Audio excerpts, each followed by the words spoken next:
and this is what the Greens are saying, let's have a rental freeze nationally. Yeah. Labor's saying it's a state issue, and some states are going down the path and others Some are are looking at, well, Victoria's looking at a cap. They've got one here in the ACT. I don't think it's had much effect, to be honest, because it still costs a fortune to rent here.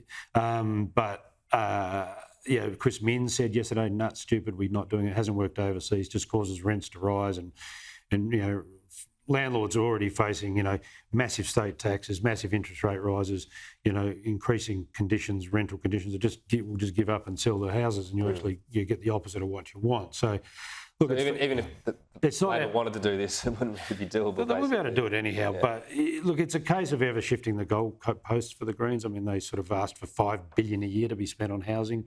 Then they halved that to 2.5 and claimed they'd made a major concession. I mean, that's sort of like saying we demand you build a moon base, on Jupiter. Okay, make it Mercury instead. Both sort of undeliverable for the government, and then paint that as some sort of climb down. So, they're very clever. Chandler Mather he's articulate, he's smart, he knows what he's doing, and he's driving them mad. And I think they may have overreached this week. That seems to be a view, but.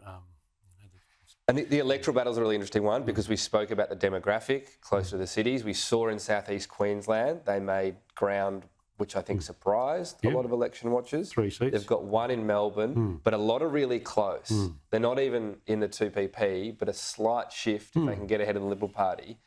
There are multiple seats they could win there, and even Sydney and Anthony Albanese's seat, not while he has it, but if he relinquishes it one day. So this is right. He's been fighting them in Greenland for years. This is the existential threat. Like we saw the Teals happen. Yeah. This is the Labor's Teals. Yeah, Labor's Teals. And this has been building for a lot longer than the Teal threat has been building against the coalition. It's less about Morrison at a moment in time. It's more a gradual sort of thing. But they now have a real traction about them, the Greens, and precipitated primarily by the housing and rental crisis. All right. DD, nuclear threat, double dissolution. Can't see. It hurt the Greens in the Senate, but it's hard to see it. Look, the Prime Minister has no intention of having a double dissolution election at this stage, but he wants a trigger. This will give him a trigger if they reject voting on this bill or whatever a second time. What they did this week does constitute a failure to pass in the government's view.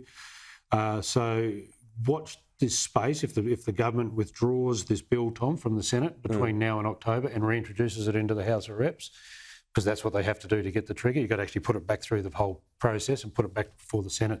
That means they're definitely looking for a trigger. And look, just keep a trigger in the you've got the voice referendum coming up. The economy's going pear-shaped. You want options. It's good to have options, even if you don't intend to use it. Good advice in life in general. It is, mate. Phil Coorey, thank you.